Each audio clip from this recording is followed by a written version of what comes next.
welcome to all. Welcome to our Rotary District 7030 Moves Preventing Childhood Obesity. And we're here this evening at our webinar for lunch with our District Governor Leslie Ramdhanny. Let me pause at this moment as I warmly welcome you. Each and every one of you are Rotary fellows, Rotarians, Rotaractors, interactors, partners in service, and members of this distinguished Rotary International family, our stakeholders, supporters, governmental officials, the full team out here today. Let me welcome you to this very special virtual luncheon with our one and only District Governor Leslie Ramdhanny. This evening, I am Julian Skeet, Assistant Governor for Tobago, and I will be moderating this evening's webinar. You know, as we have some lunchtime fun, while we become educate, we inform, and gather a bit of information courtesy District 7030. Let me at this point also call on my co-moderator to introduce herself.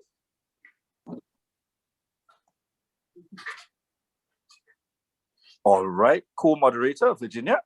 Yes, I'm here. Just had to unmute and also put on my camera. Joining you and welcoming everybody. We are very glad to have you, the Honorable Prime Minister, my friend from Washington, Dr. Anselm Hannes, and Professor Dan, and of course, our own DG Leslie.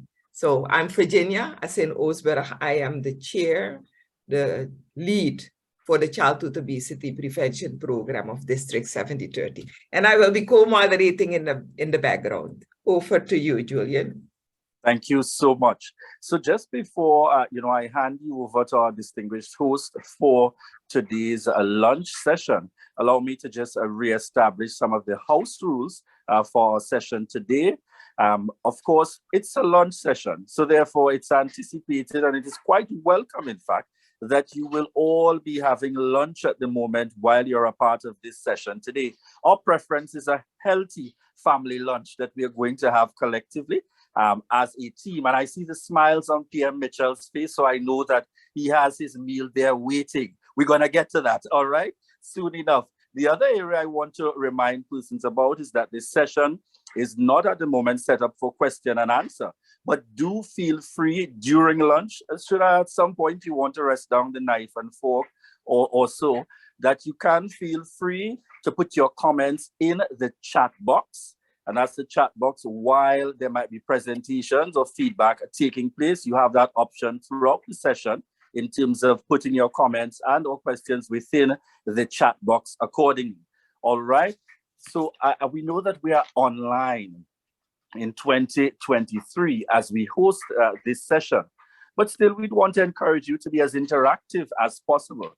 At this point, I take this opportunity at this very momentous occasion for us in District 7030 to introduce you to our host.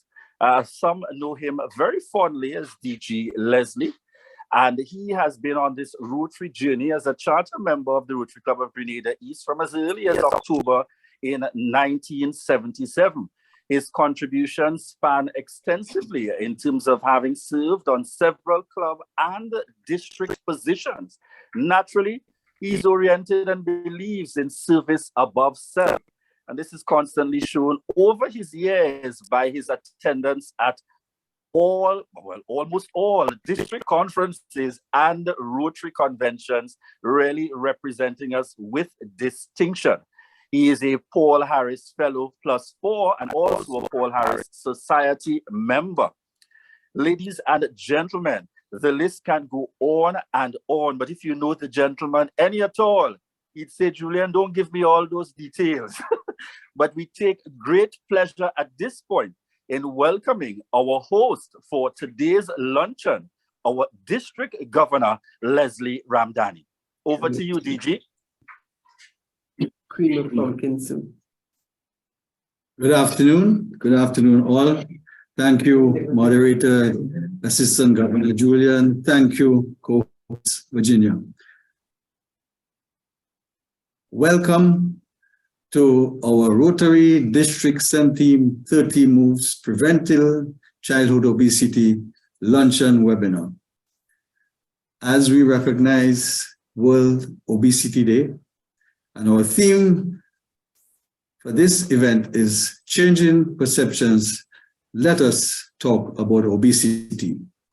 So again, very warm welcome to all participants to this webinar, this luncheon webinar, which I'm very happy to be the host person.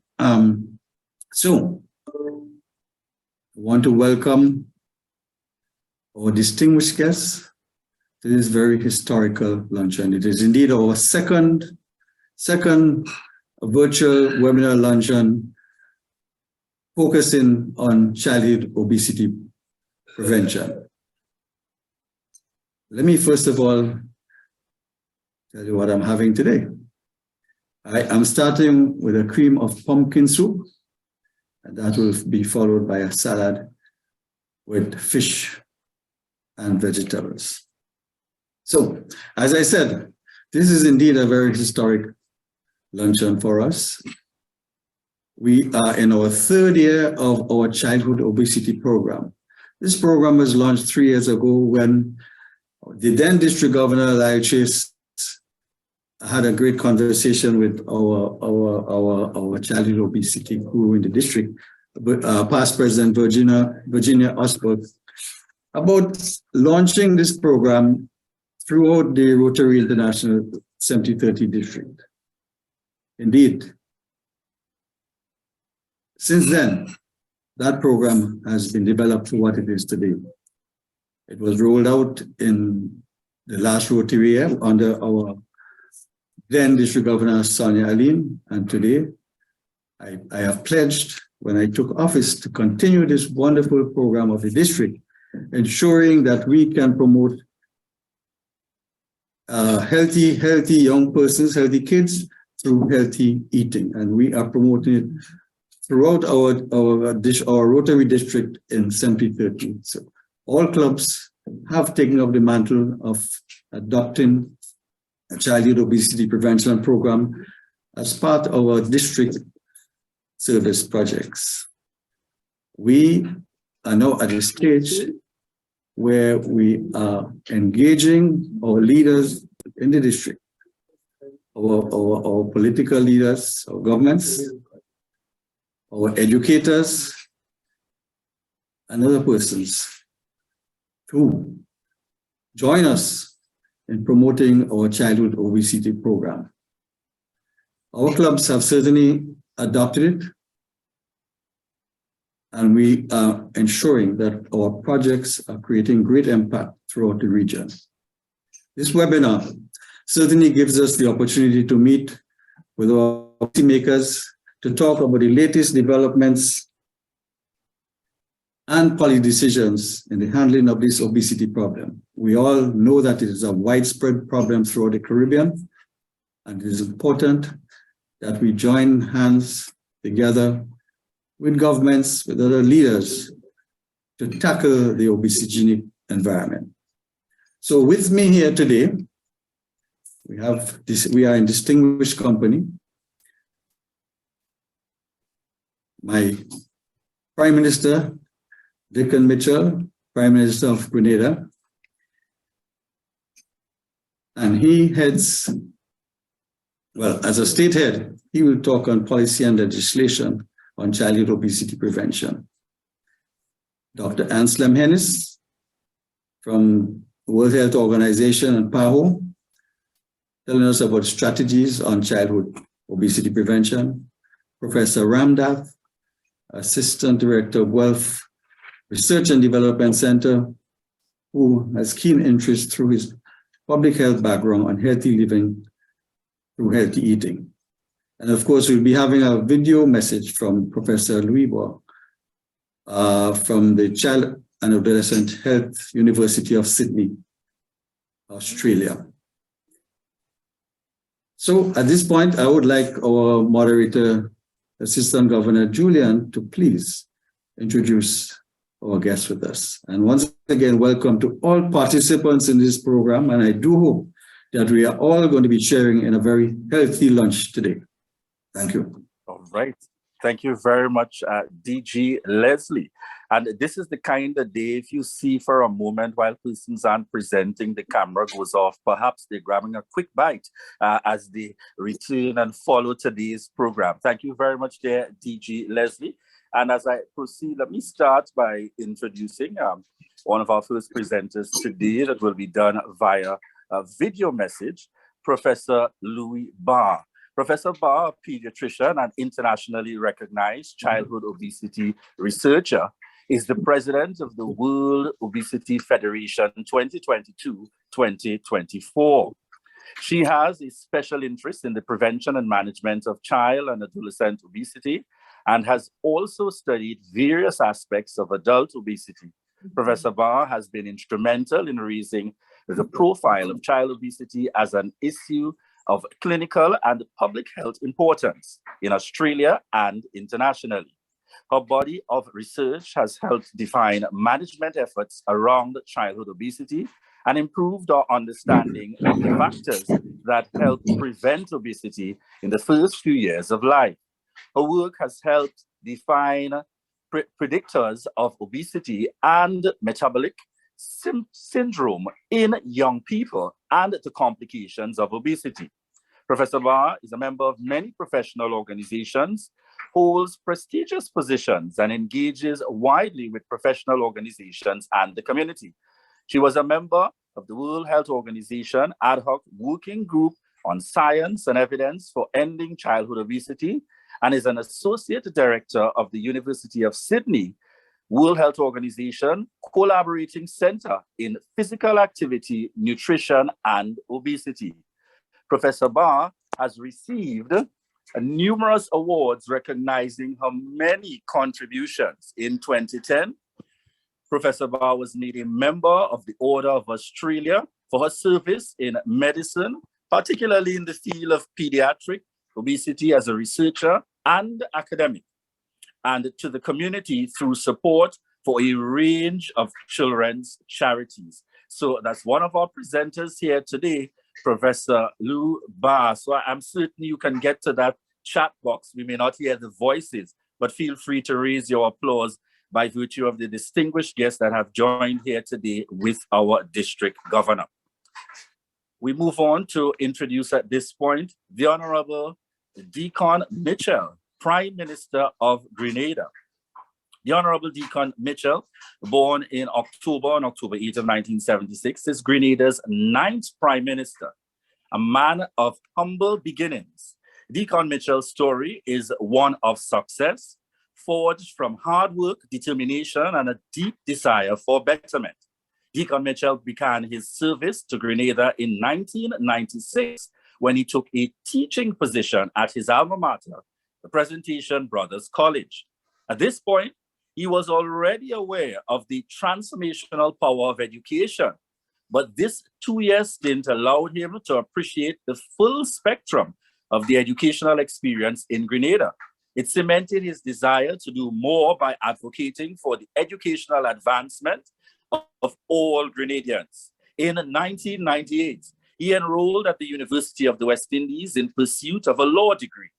After completing Hugh Wooding Law School in Trinidad, his commitment to serve Grenada brought him straight home, where he commenced his law practice in Grant, Joseph and Company, and immediately distinguished himself as a formidable lawyer representing many individuals and business entities. 3 years later, he would acquire Grant, Joseph and Company. In 2016, Prime Minister Deacon Mitchell opened another law firm, Mitchell and Company, a maneuver strongly influenced by his vision to create more employment for young and upcoming lawyers. His ambitions have always been tethered to his desire to give back, and as such, he has never divorced himself from the community. Prime Minister Deacon Mitchell's collective experience as a teacher, mentor, lawyer, and youth advocate shaped his commitment to Grenada and motivated his decision to enter the political arena. On June 23, 2022, only 8 months into his political career, Prime Minister Deacon Mitchell led his party to victory He was sworn in on June 24th, 2022. As Prime Minister, the Honorable Deacon Mitchell is working with his cabinet of ministers to move Grenada forward, building the foundation for an equitable society that takes pride in its culture. Please join me again, ladies and gentlemen, as we recognize again here with us today, Prime Minister, the Honorable Deacon Mitchell. And if I were DG saying this, DG, I would say my Prime Minister. All right. With that, we move to our third presenter, Dr. Anselm Hennis. Dr. Anselm Hennis is a director of the Department of Non-Communicable Diseases and Mental Health of the Pan American Health Organization. This department coordinates activities on non-communicable diseases, NCDs, and related risk factors, nutrition, and mental health throughout the Americas. He obtained his medical degree from the University of the West Indies, qualified in internal medicine in London, and gained his master's and doctoral in epidemiology at the London School of Hygiene and Tropical Medicine. Dr. Hennis has been Professor of Medicine and Epidemiology at the University of the West Indies and is also a Research Associate Professor in Preventive Medicine at Stony Brook University, New York. Dr. Hennis has spent his career working to tackle NCDs through clinical care, teaching, public health practice, and research and publication. Let's hear it, ladies and gentlemen, for Dr. Anselm Hennis. Last but certainly by no means least, joining our lineup here today of distinguished members of the panel is Dr. Dan Ramdhanny. Dr. Dan Ramdhanny is the director and previously senior research scientist, human nutrition at AAFC's Guelph Research and Development Center. He has an MSc and PhD in human nutrition with postdoctoral training in clinical biochemistry. His research focuses on validating the health-promoting properties of food to support the regulatory framework for health claims substations. Previously, Dan was full professor and chairman of the Department of Preclinical Sciences at the University of the West Indies at Trinidad. His early research contributed significantly to the development of F100 therapeutic products designed to treat severe malnutrition and development of a standard method to determine the glycemic index of foods. He is involved in several initiatives that promote, let me take that again. He's involved in several initiatives that promote the use of credible evidence for health policy formulation, including the development of clinical practice guidelines for the management of persons with diabetes and hypertension. He has successfully completed interventions to reduce chronic disease burden in adults and to promote healthy lifestyles in young school children. More recently, Dr. Dan prepared the technical synthesis and working of the Caribbean Recommended Daily Allowance Guidelines. Dr. Dan has volunteered on several World Health Organization and PAHO technical committees on promoting healthy eating and prevention of childhood obesity. He currently serves as a scientific advisor to the Caribbean Public Health Agency and was a vice chair of the World Health Organization and PAHO expert committee to establish a nutrient profiling model for the Americas aimed at reducing childhood obesity. He is an adjunct professor at the University of Saskatchewan and the University of Guelph. He is a fellow of the American College of Nutrition, the Commonwealth Medical Fellowship winner, and a University of the West Indies distinguished alumni. Ladies and gentlemen, let's welcome Dr. Dan Ramdhanny. And when you hear the extent of those profiles, District Governor Leslie, certainly you get the level and the capacity that we have here with us today. And I'm certain all joining in Looking forward to the discussions. Over to you, DG Leslie.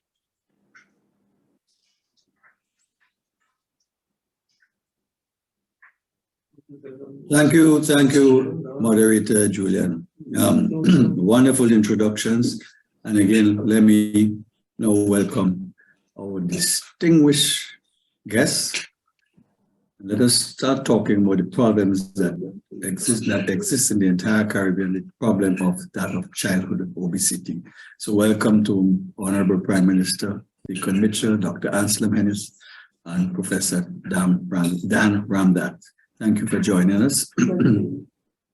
And maybe, gentlemen of the panel, you can tell us, you can share with us what you are having for lunch so that we can start off on the right track. So please tell us what you're eating. I can tell you that I am now having, my salad is quinoa and kale,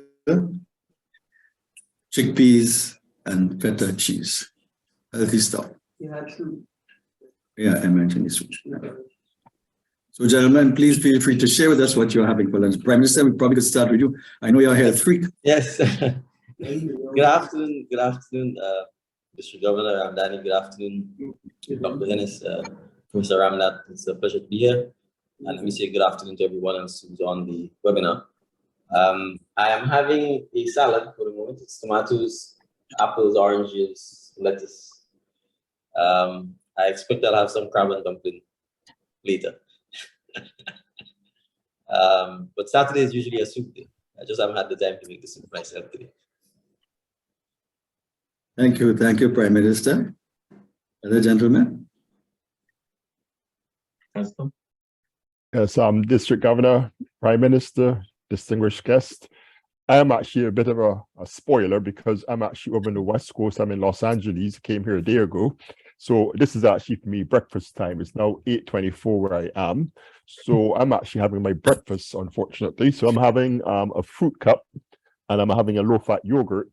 And I actually I'm having a cup of coffee, which actually has many healthy merits for you. Decreases risk of dementia, diabetes, colon cancer, etc. So I'm going to have that plus a glass of water. Thank you. Thank you. Thanks, Prime Minister, District Governor, Anselm, distinguished colleagues. C'était un très grand plaisir vous rencontrer aujourd'hui et aussi partir de déjeuner. It's a great pleasure to be here with you all today having lunch. My lunch is a quinoa salad with corn and cucumber and tomatoes, a couple some flaked grilled salmon and avocado, and a big shot of water. Thank you very much. So I think we are a good example to our district, and I trust that all participants are having similarly healthy lunches. I can tell you that participants that are surrounding me are indeed sharing the same menu that I mentioned about. So we are eating healthy today. That was a sense of satisfaction from one of the participants.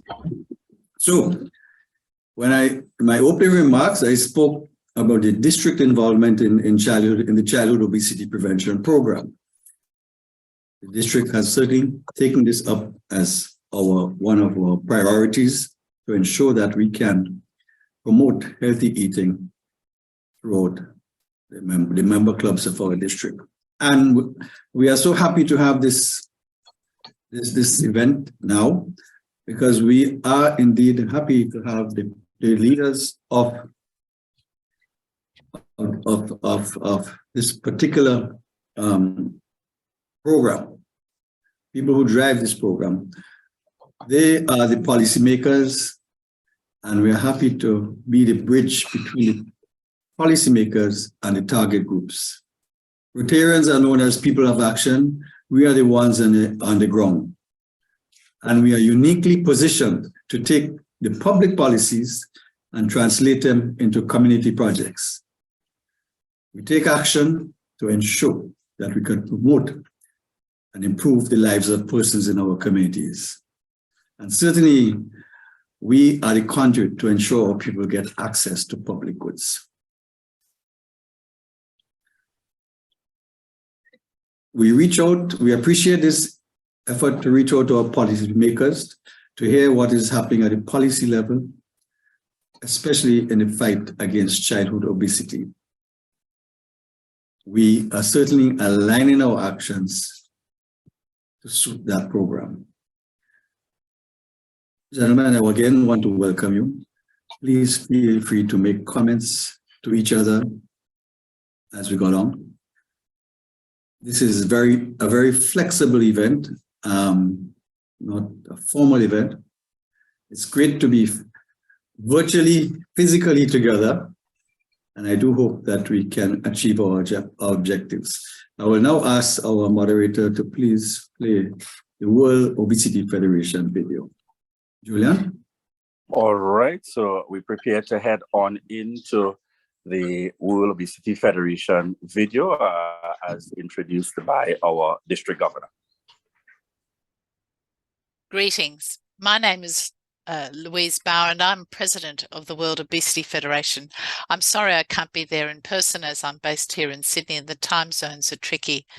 I wish you all the very best with your meeting. I was asked to talk a bit about the World Obesity Federation. Our mission is to reshape the story of obesity. By working alongside our members and partners every day, we help stakeholders and communities across the world achieve global obesity-related targets through research, education and policy to effectively prevent and manage obesity. The World Obesity Federation is dedicated to the advancement of evidence-based obesity policy, prevention, management, and education. We are a global convener of voices from across sectors and geographies, and we bring together obesity stakeholders across the world to build leadership and capacity at both national and local levels, to monitor and drive global progress, to create and translate evidence, and to help align and catalyse resources to address obesity. With our members and partners, we identify new transformative opportunities, share and amplify best practices, and act together for greater local, national, and global impact. And clearly having partners in the Caribbean region is especially important for this issue, and I'll come on to that later. Now, I was asked to talk briefly about the history of the World Obesity Federation. It's existed in its current form since 2014. The origins, however, go back to the 1960s when the Obesity Association was established in the UK. By 1985, the formal structure of what was then termed the International Association for the Study of Obesity was in place. It grew, it developed major policy work, established journals, clinical training and conferences, and then changed its name in 2014 and its structure to become the World Obesity Federation. It's headquartered in London. It has board representation for many countries and continents and is busy. Our strategic priorities are to lead global advocacy for obesity, to bring together obesity stakeholders globally, to train and build capacity, and to collect and share knowledge. We're a membership organisation that represents national and regional associations dedicated to the study and management of obesity and related comorbidities. Our membership body currently comprises associations over 100 countries and territories, and this includes several in the Caribbean region, as well as others in several other small island developing states.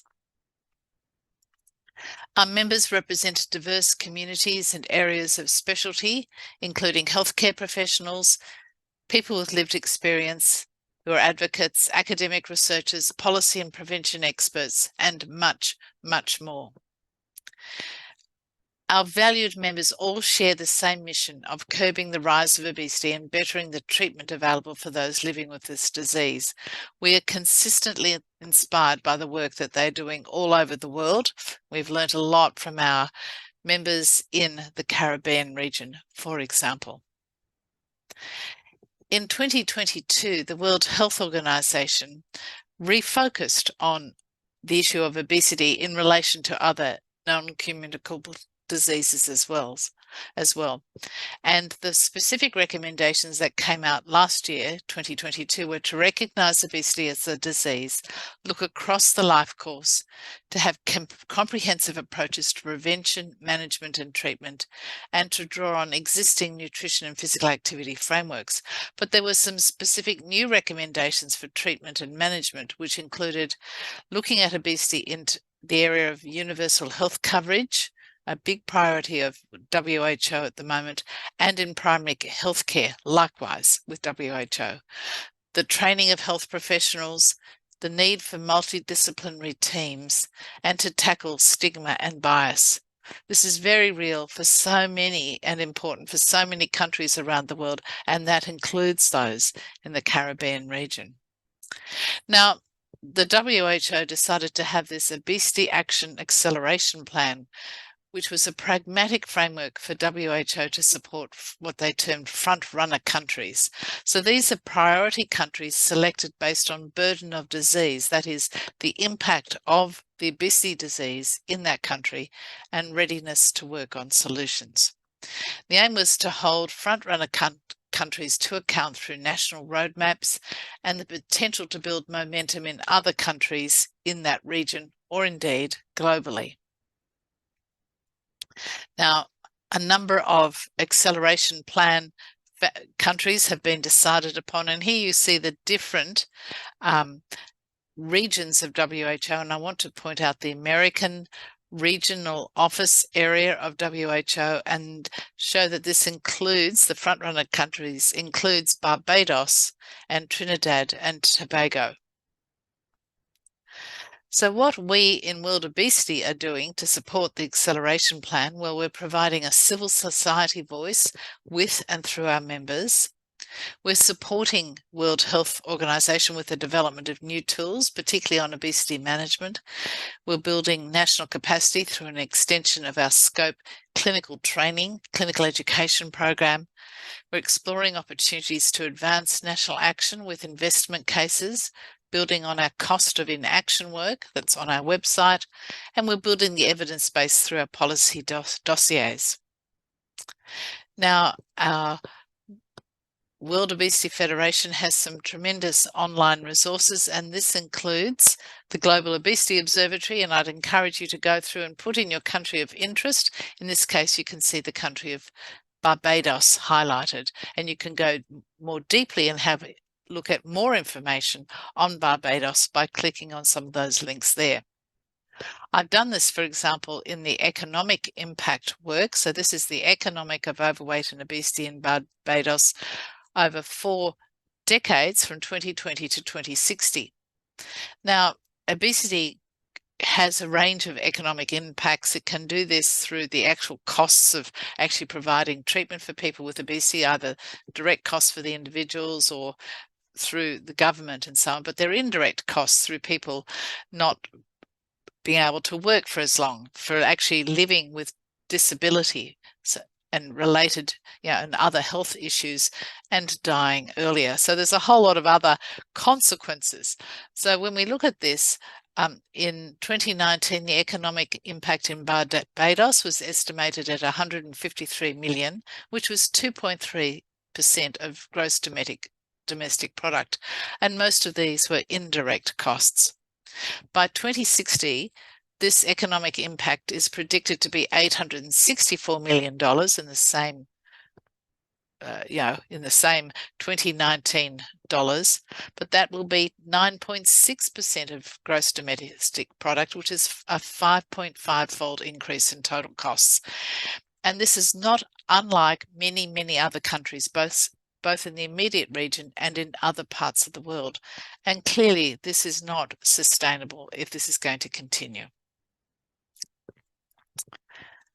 World Obesity Day is a unified day of action that calls for a cohesive cross-sector response to the obesity crisis. Just showing you that economically, we can't withstand and keep on coping with this illness. It takes place on the 4th of March and is convened by the World Obesity Federation in collaboration with its global members. It was established in 2015 as an annual campaign, and the aim is to stimulate and support practical actions that will help people achieve and maintain a healthy weight and reverse the global obesity crisis. Hundreds of individuals, organisations and alliances contribute to World Obesity Day every year, engaging hundreds of thousands of people across the world, and clearly that this year includes Rotary International. Now, previous World Obesity Days have encouraged people to recognise the root causes of obesity, increase the knowledge of the disease, tackle weight stigma, hugely stigmatised health issue, to foreground the voices of people with lived experience, and act to improve the world's understanding of the prevention and managed treatment of obesity. In 2021, we had the theme, Everybody Needs Everybody, for its message of unity and common purpose. And in 2022, we had the theme, Everybody Needs to Act. So that sought to build on the previous year's momentum and turn World Obesity Day into a global day of action. In 2023, our theme is Changing Perspectives. Let's talk about obesity. It's on the rise globally and in the Caribbean region, as you would know, and efforts to address it are challenging due to misconceptions about obesity, about its biology, what causes it, and so on, and the role it plays in health, in a person's health. We do not want people to be blamed. This is a complex health issue. We want people to work together to actually tackle the issue, and so we need to talk about obesity and address misconceptions. We hope to harness the power of conversation and stories this World Obesity Day. We can correct misconceptions surrounding obesity, acknowledge its complexities, and take effective collective action. Difficult conversations are not easy, but they can help us to influence and mobilise policy initiatives to upend misconceptions and to turn words into action. We see more participants, higher engagement, further successes, and stronger impact and greater awareness each of these World Obesity Days. And in 2024, we will continue to build on this momentum and aim even higher. We thank you for participating and helping growing our membership base and the partnerships that we have in this area. Thank you so very much. And that was our presentation from Professor Louise Barr, giving that perspective in terms of the World Obesity Federation. DG Leslie, just before we continue the lunch discussion, to be able to speak a little bit more to policy. I almost said to politics, but to policy. I note by way of our chat, DG, that past DG Lyle is indicating that he's having roti on his lunch plate, while our committee chair, Virginia, is having vegetable soup, and the lineup. Any scolding has to take place there, DG? We're hoping that PDG is having a veggie roti. I will have a word with Pastor Governor Lyle. I'll certainly have a serious word with him. Yeah, I noticed that. I saw his chat comment there. So as I thank you, Julian. So as I continue my lunch, having grilled fish and steamed veg, I would like to focus now on our Prime Minister Dickon Mitchell. And from a Grenadian perspective, can you tell us the policies that your government has in place to address the obesity problem in Grenada? Remembering, of course, that in 2007, the Port of Spain Declaration was signed, non-communicable diseases in the Caribbean. So now that, fast forward to today, tell us what is the current state with the child obesity programs with your government and in the Caribbean as far as you are aware. Prime Minister? All right. So thank you, DG. And again, let me say good morning for those who are having breakfast, and good afternoon for those who are having lunch. I want to start by, I think, just first of all, commending your district for having this webinar, and I think for its commitment to tackling the challenge we face with childhood obesity in Grenada and the region and the Caribbean, and for the advocacy and the attention that it's bringing to the problem. And from a policy perspective, I think we see childhood obesity as essentially a lifestyle challenge that I think we face. And it's not just children, because I think the children are essentially modeling the adults, because obesity amongst adults is also a significant issue for us in Grenada and the wider Caribbean. And I'll just probably start with some statistics provided by our Chief Medical Officer to me between the period 2019 to 2022. And so, for example, from a daycare survey of children between the age of 6 months to 6 years, from 2019 to 2022, the percentage of overweight children increased from 6.5% to 9.2%. And from a preschool survey between the age 3 to 5 years, between the period 2014 to 2022, a survey found that children were overweight, the increase in overweight children increased from 3.9% to 7%. And in 2017, an average of 17.7% of primary school students in grade 1 were overweight or obese. And among secondary school, it's even worse. Students in Form 1 on average were 23.2%, ranging from 18% to 27% of the students, they were overweight or obese. And in 2010, the STEPS survey showed that 58.7% of Grenada's adult population were overweight. So I think the statistics speak for itself in terms of the challenge we are facing, both with adult obesity and childhood obesity. And so I think recognizing that and given the multifaceted nature of the challenge, one of the things we have from a policy initiative begun to address is, I think, the question of education first and foremost, and the need to highlight the fact that this challenge exists. Because I think we also have to accept that there is an underlying cultural, perhaps glorification is too strong a word, but I think there's an underlying cultural acceptance, I think, that promotes obesity, both in terms of the food we eat, and how we perceive weight or non-weight bearing persons, so to speak. And to that extent, one of the things we've begun from a policy point of view to tackle is the question of nutrition amongst schools, because we need to address, at least from a policy perspective, the areas that we have some control over. And so one of the things that we've launched this year is the Healthy Start School Nutrition Program to reshape the existing school feeding program. And what we're seeking to do is to explore synergies in education, healthcare, and agriculture to support the provision of healthy meals and healthy eating in our schools, and crucially as well to have a sustained market for locally produced foods and products. So that's from a nutrition point of view. We are working with the Ukrainian Food and Nutrition Council.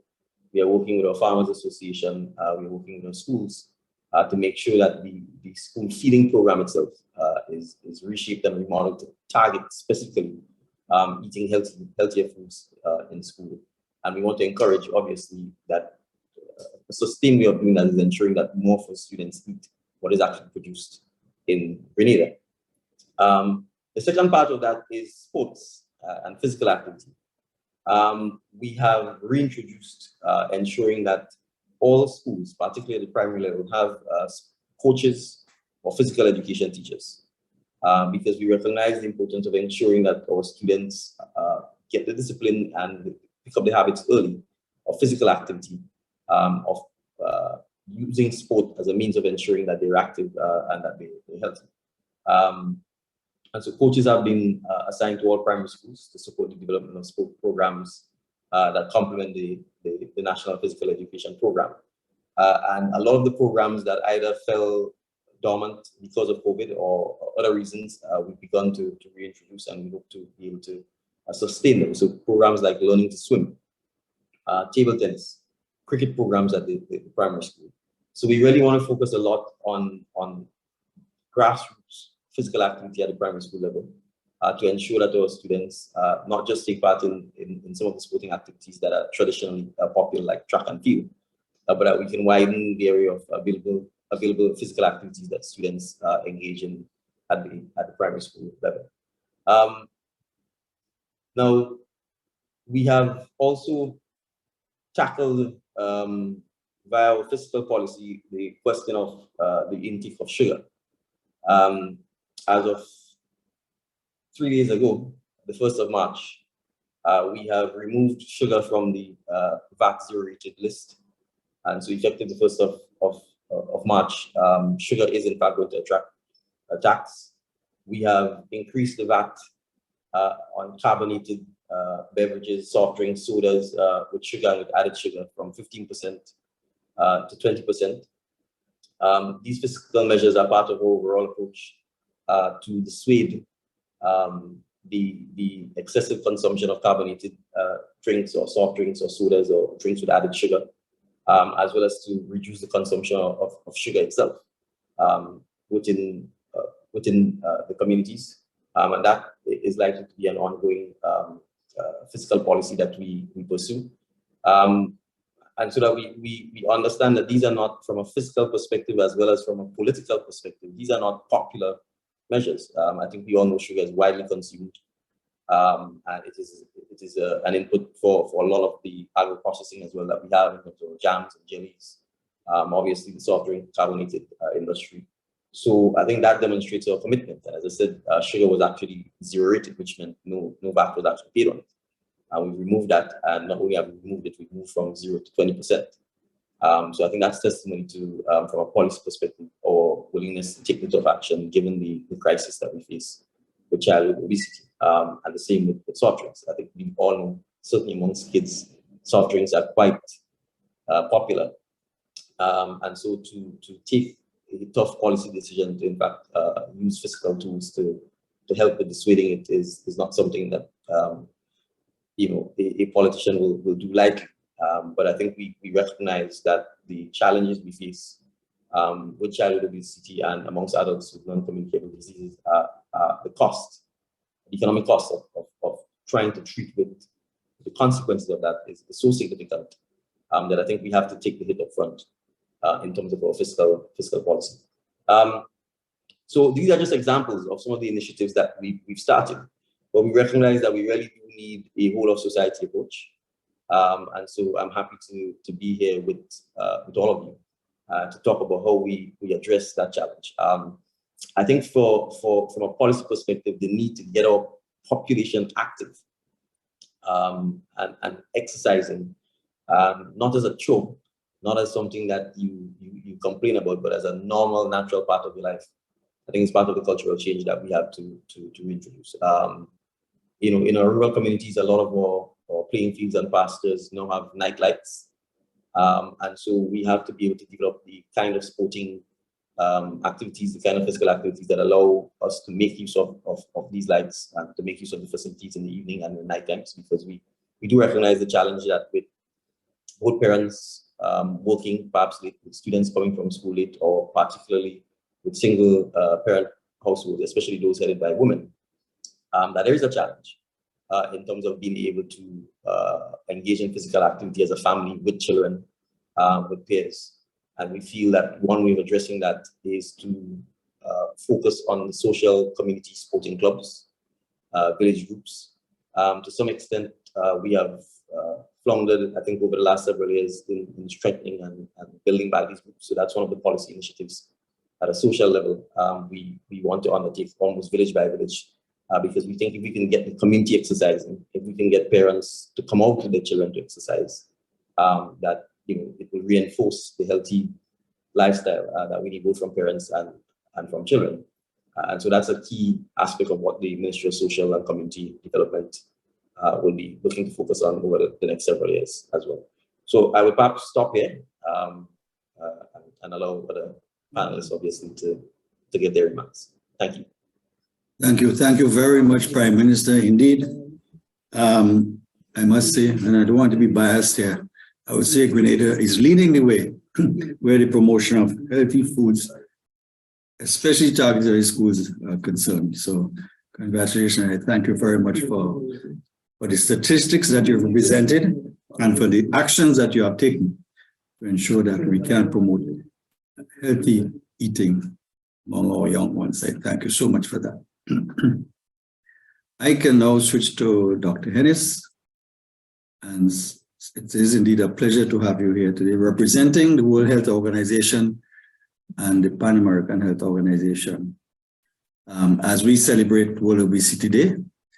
And we are so happy to have you with us. And can you kindly tell us more about what PAHO, how PAHO is aligned with our childhood obesity strategy, remembering that we contribute to fight childhood obesity as much as we can. Thank you. Thank you so much, DG.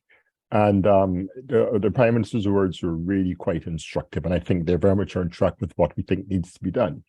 Latin America and the Caribbean, 1/3 of children and adolescents are overweight or obese, and the prevalence was 6.6% in the Caribbean sub-region at present, but it's low in Haiti and Suriname at about 4%, but it is as high as 11% in Barbados and Trinidad and Tobago.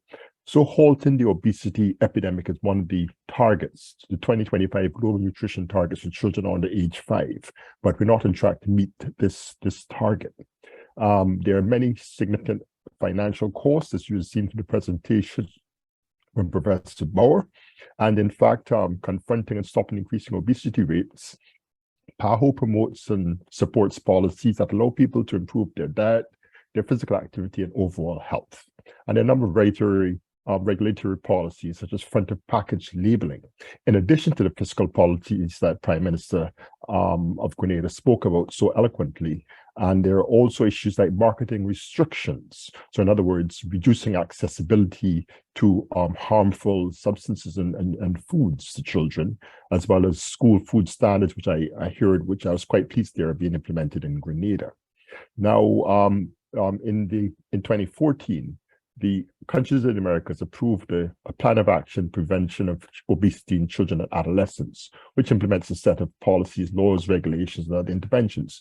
Now, one of the issues that is very clear is that this is a whole of society, whole of government approach, where there must be rules for all. I'll speak a little bit about breastfeeding, which I think adds a lot of value. And in fact, the protection, promotion, and support for optimal breastfeeding and complementary feeding practices is also a very key intervention. Optimal breastfeeding, which is exclusive breastfeeding for the first 6 months of life, followed by continued breastfeeding to age 2 years or beyond, is really a key element in terms of preventing obesity. It's one of the most effective ways to ensure child health and survival, and it's an ideal food for infants. It's clean, it's safe, and breast milk contains antibodies that protects against many common childhood illnesses. It provides all the energy and nutrients that an infant needs for the first months of life, and it continues to provide up to half or more of a child's nutritional needs during the second half of the first year of life. Breastfed children perform better in intelligence tests. They are less likely to become obese or overweight and less prone to diabetes later in life, as well as there are benefits to the mothers. Women who breastfeed have a reduced risk of breast and ovarian cancers, but this is largely challenged by the marketing of breast milk substitutes, and we won't go into all of that. Prime Minister spoke very eloquently about the need for policies for school nutrition and physical activity, and that is so critical. You have to implement nutrition standards in the schools, stop marketing and vending in schools as well as make it part of the education and curriculum. Physical activity, and I was really pleased to hear about the use of coaches, because kids really have about 60 minutes of physical activity per day, and that's all been lost and worsened by the pandemic. So I think getting these things on track is going to be so important. In terms of fiscal policies and so forth, and I was pleased to hear about the taxation of sugar sweetened beverages, which reduces demands. And there are lots of data that also suggests that it's going to have beneficial effects in terms of saving resources, GDP, as well as health costs over time. So I think this is also very important. I'm going to speak a little bit about the fact that the front of package warning labels is an initiative which really makes a big difference. When people can understand what they're going to buy, it influences their purchase patterns. And there's been an initiative in CARICOM to support the implementation of front of package warning labels, which unfortunately has met severe headwinds from the private sector. And I think that, if one is going to really make an impact, one has got to use the evidence that shows that front of package warning labels actually decreases consumption. Not only that, it also leads to reformulation of products, which is really what you wish to have. You want to have healthier products where the industry benefits, where people benefit. And you also need to encourage familial farming and production within communities. So I think these are other issues that need to be considered. There's also the issue of providing safe spaces, parks, lights, open streets programs, and there are examples of that, for example, in Trinidad, where some of the streets close on weekends so people can actually have recreation as well. So there's so much to do, so much that's happening already. And you also heard the discussion from Professor Moore about these countries, which are front-runner countries to stop obesity, which include Barbados and Trinidad, among others. So there's much to be done. It requires political leadership, it requires a whole of society engagement, and there's a role for Rotary in terms of leading initiative in implementation. Thanks for the opportunity to contribute. Thank you very much, Dr. Ennis. Indeed, indeed, great support and further information on the presentation by Prime Minister. You're certainly reinforcing what we need to do as organizations to promote the prevention of childhood obesity. So I really thank you for your presentation. Truly informative. And again, thanks for being here with us this afternoon. As we go along, cognizant of time, I would just like to move quickly over to Professor Dan to tell us, to give us your input, tell us how we can fight this obesity problem that we have in the Caribbean. So Professor Dan, please. Thank you. Thanks very much. And much of what I wanted to say has been said, and I think the previous speaker, Anselm and Prime Minister have really articulated what the policies are, what's needed to be done. But I'm going to be brief because I don't want to repeat what was said before, all the great advice and initiatives. But I think in summary, there are three things that we need to look at. One is we know the problem to a large extent. We know that obesity is a problem. We know a little bit about the diet. There are solutions available. There are some tools available. Ansel didn't talk about the PAHO nutrient policy, the nutrient profile policy, which provides a framework for policy implementation of things like the front of pack labeling. And the third thing is implementation, which the Prime Minister talked a bit about, which is terrific. So in a nutshell, those are the three things that we need to undertake. And I just want to touch on two things, maybe three. One is we've been focusing on sugar.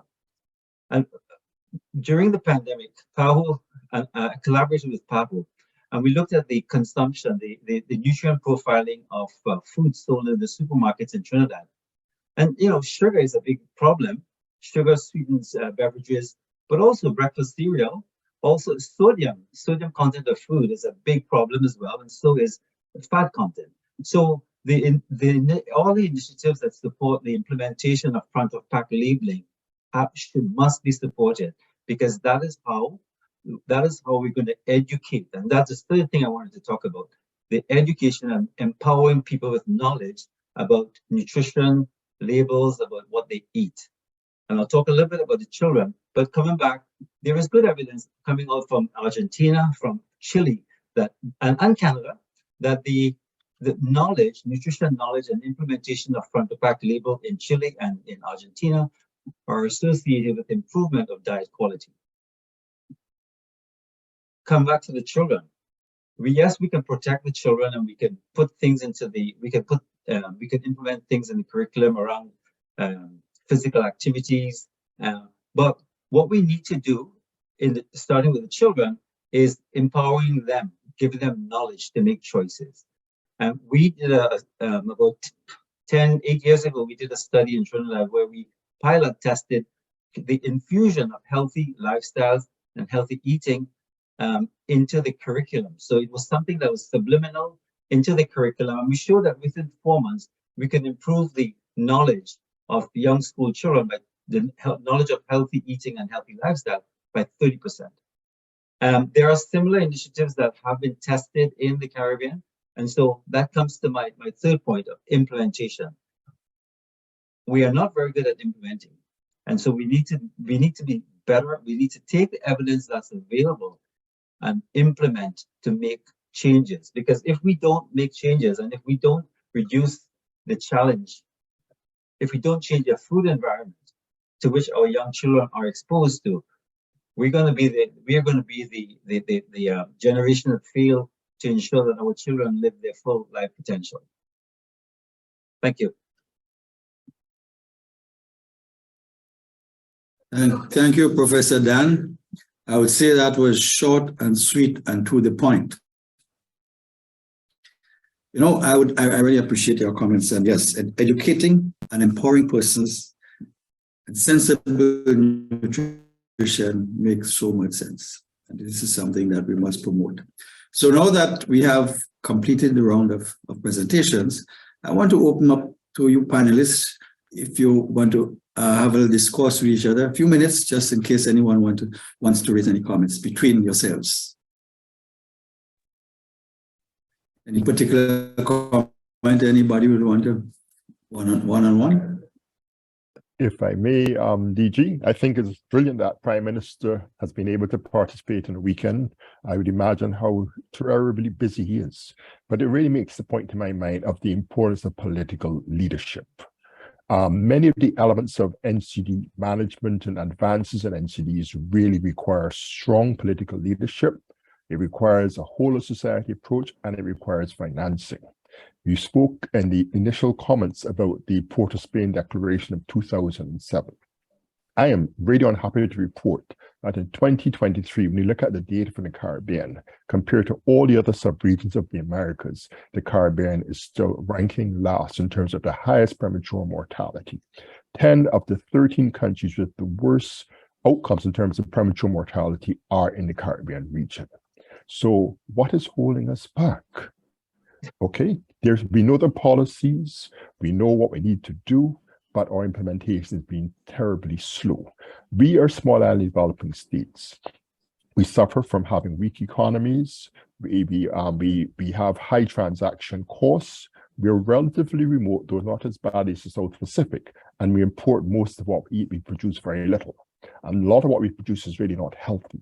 So if we are to ensure that the generations of Caribbean people are not sicker than we are and die before we do, we have to take immediate action. This is really very urgent. And I think having Prime Minister here testifies to the importance of the fact that political leadership is one of the key levers that is necessary to make changes. If I may just add to that before Prime Minister chimes in, I want to highlight the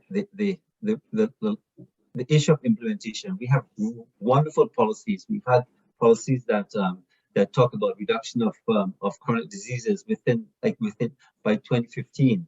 And when you look at the performance of those policies, many of the policies have not been implemented. And I think part of so my question maybe to the Prime Minister is it that we are trying to each of our small states is trying to implement, and we're not taking advantage of the value added of coming together as a region to implement policies at local level or at a regional level? So, well, I think I would answer by saying I'd probably ask to be excused a little in the sense of my relative newness to politics and to being the Prime Minister as to what extent we are not on this specific issue taking advantage of a more regional approach to implement at a local level. I certainly can say that I think leaders within the region know the extent of the problem and know the extent of the challenge we face with obesity, both adult population and in young people, and the consequences that we are facing as a result. I think and we go back to the question of implementation. I think the bigger challenge is that in a political environment, it is hard for people not to think short term and not to almost have sometimes a knee-jerk reaction. And so as much as from an advocacy point of view, you know what needs to be done, having the courage to do it and to advocate as to why it is you do it and why it is the right decision from a long-term perspective, oftentimes is where I think the leadership fails a little, because no doubt, and I think you've talked about the strong headwinds you may meet in terms of implementing some of the policies from business. But in the long run, it is also in the business's interest to pursue healthier options, because I don't see how a business could survive if effectively you are part of the problem of making all of us unhealthy. So I think it's important from a productivity point of view as well, for us to understand the long-term impacts of obesity and the health challenges that we face. I mean, in Grenada, for instance, diabetes is a pandemic. I was involved 2 weeks ago when I visited many homes, and I swear 8 out of every 10 had an amputee.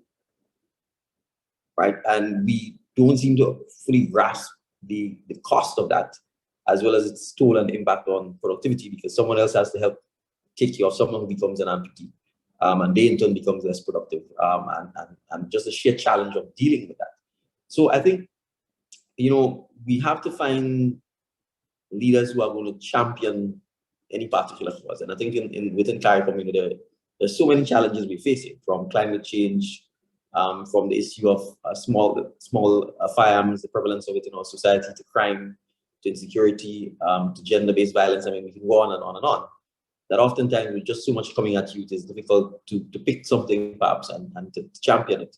And I think to some extent at the regional level, you almost have to find a champion for a particular cause, and to be able to lead by example in terms of ensuring that not just locally or nationally, but regionally, we can also use social media, use influencers to help us push forward in terms of the advocacy.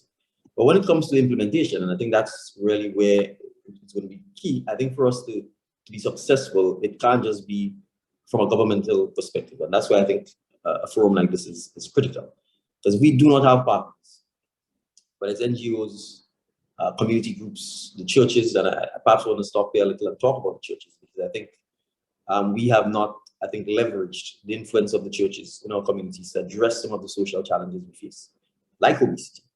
To me, obesity is not a political issue, so there should be no need for anyone to be afraid to tackle it.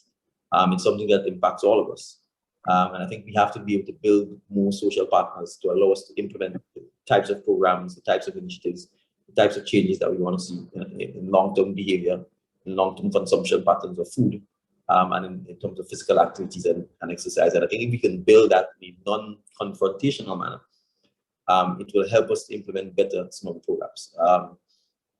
And I think that is, in my view, the kind of approach that we need if we are going to be successful at the implementation. But crucially as well, I think one of the challenges I think we have as a society is that, academics may do it, researchers may do it, but the society itself doesn't always measure our performance or collective performance. And I think we have to be able to, for example, when we say by 2025, we want to reduce childhood obesity, I think the data on whether we are doing so or not has to be presented to the public in a manner that allows the public itself to realize the need to be galvanized to take action. And I'm not suggesting I have the answer as to how we accomplish that, but I think that's one of the critical things that I think as societies we have to go forward. When we set targets, we have to get buy-in from the public, and we have to find a way of monitoring our performance and giving the public feedback so that we know we are doing well, we're not doing well, and therefore we need to ramp up or change the approach or the strategy. And I think that is one of the things, in my mind, we need to be better at. And I think childhood obesity is one of those things that I think we can, as a discrete aspect of the overall obesity challenge, we should be able to take on and measure our performance, and then be able to go back to the public, go back to the children, go back to the schools, go back to the parents and say, we are not performing as well as we should in this area, and we think these are the reasons why, and let's see how we can get better tools. Thank you, Prime Minister, for your comments.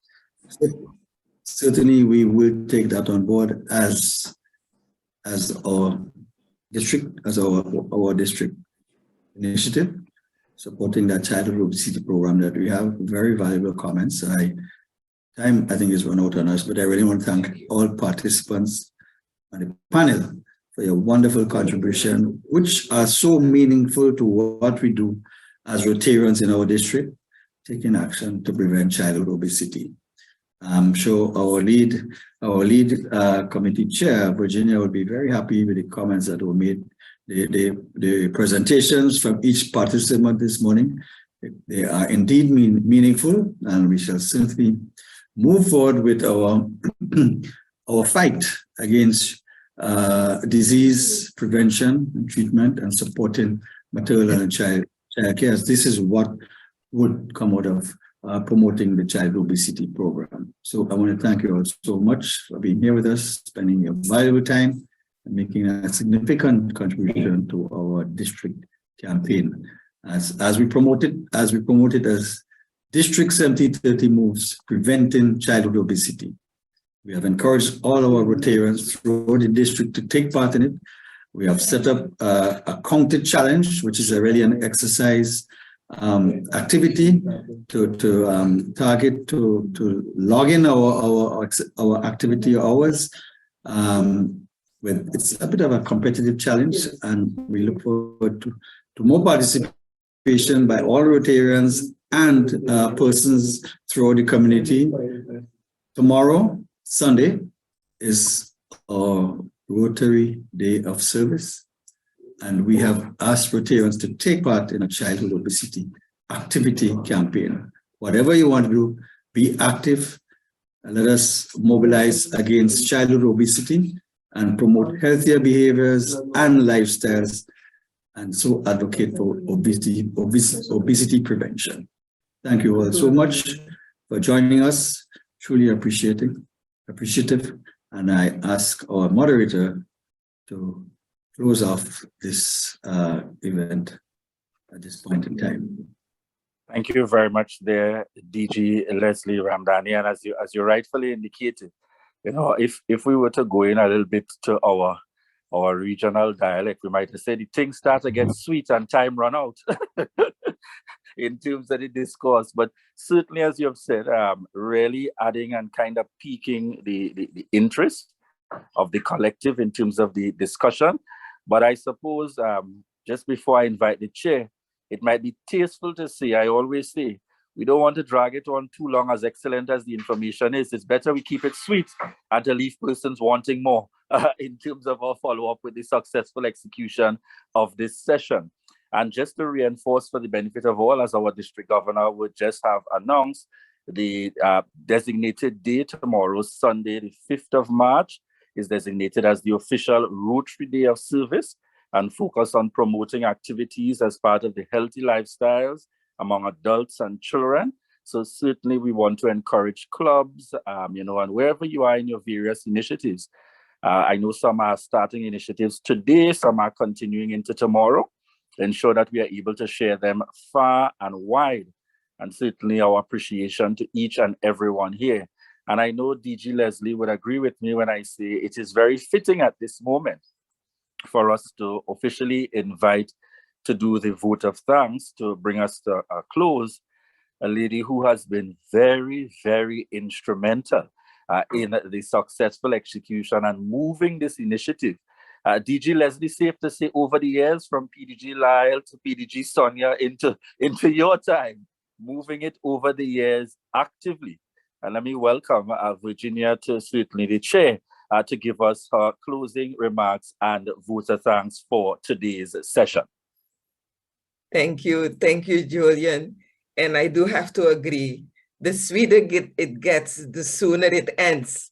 So there is so much we still want to know. We want you all to share with our audience. And, just before I move over to doing the vote of thanks, there are so many notes I have been taking while I listened to Anselm, for instance, wanting him to speak a little bit more about what it means for the public when you talk about front of package labeling. So for us, it's something that we know. We were there at the beginning when it started. We mentioned Chile, we mentioned Argentina, but there is so much more the public needs to know. Listening to Professor Dan speaking about all the different sectors that have to work together in one breath, mentioning education, health, agriculture, all of that. So I've already made a note. So Anselm and Dan, I hope you're ready for next year when we're going to dive a little bit deeper into that. And, you know, Prime Minister, you really knocked me off my chair. It was a good thing that I had my camera off, because I've been working many, many, many, many years in the Caribbean. And I must say that that passion and the enthusiasm with which you have been talking about the childhood obesity prevention policies, taking into consideration all the other challenges that come to you as Prime Minister, but being able to so eloquently speak about the policies and the things that have to happen, and talking about education, the role of education and physical activity within the schools. So really, this was above and beyond. It was what I hoped for, but that it would have, you know, merged into this, I'm very happy. But let me then also do the vote of thanks, because being able to pull this off, honestly, and I accept the compliment, but it's not really me.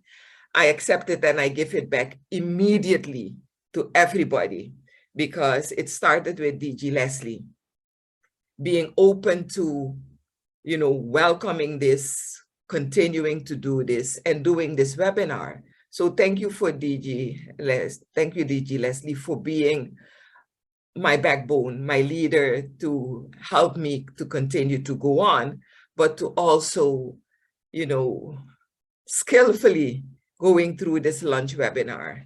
And with you, I need to thank also, and I hope you can thank her for me, my good friend, PP and AG Liz, for setting you up, and with her team there, making sure you were able to sit there and have your lunch. So thank you for that. But I also really, honestly and truly, out of the bottom of my heart, want to start with thanking the Honorable Prime Minister Mitchell. Minister Mitchell, I will be in Grenada for the district conference. And one thing I have to make sure, not only shake your hand, we're from the Caribbean, I want to give you a hug. We are post-COVID, so I'm going to give you a hug. DG Leslie, make sure that the Honorable Prime Minister is part of our invitation list for everything. So thank you for taking the time and staying with us for the entire lunch. And I hope I may say Ansel and I go way, way, way back, many, many years, for since he started his professional career at Barbados, and he was always that passionate professional. I learned so much from him. And again, yet today, Anselm, you were able to share with us all the things that a technical organization such as the PAHO and the WHO do to support countries to make sure that we have guidance on how to craft policies and legislations, because that is what we Rotarians then use to translate it into community programs. Prof. Dan, it was a pleasure again, as usual. And you know, from the time we met, I told you that I'm not letting you go. So this is, I guess, the third or the fourth time that you've been with us now in this lunch webinar, and you can prepare yourself together with Anselm next year. We will dive into a little bit deeper to the more intersectoral approach of translating policy and legislation to Rotary action. I also, although they are not with us physically on Zoom, I also have to express my appreciation to the World Obesity Federation for not only starting to become one of our close partners, but also working with us and Professor Louisa to taking the time to address us via a video message. I also want to thank all the participants, everybody who was there in the lunch webinar, sharing the chat. I saw some of my colleagues from the Caribbean. I saw Dr. Lloyd, and I saw Dr. Simeon. I saw my colleague from St. Martin, that is the Dr. Henry from St. Martin, Miss Maria Henry from St. Martin. So participants, all of you that have been there, thank you, because this is what we have to do to make sure that we spread the word, we continue to spread the word, and this gives you the opportunity to internalize what is happening, make it your own, and then run with it in your organization. I want to say thank you to all the background supporters, the background support that we got, and not to single out anyone or to leave out anyone. I always have to make sure that I mention his name, because really Sean is really and truly a trooper. Short of words, big of actions, and his action speaks louder than his words. So Sean, again, please also convey our thanks to all the background supporters and the interpreters. You make our life easy because we don't have to think about persons speaking in French. You make sure that all our audience, everybody with speaking English or French, they are able to follow what is happening. So everybody who's supported. But last but not least, Julian, thank you. Thank you.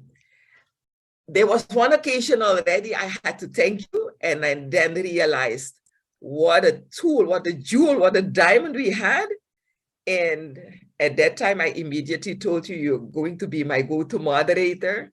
So you really made this happen. Thank you. Thank you for sharing your talent and sharing your skills with us in so skillfully moderating this session. So I want to thank everybody. I hope I haven't missed anyone. Thank you. I wish you a blessed continuation of your Saturday and the rest of the weekend. Much success to everybody with all the activities in commemoration of World Obesity Day based on the theme, Changing Perceptions, Let's Talk About Obesity. Stay safe. Bye, everybody.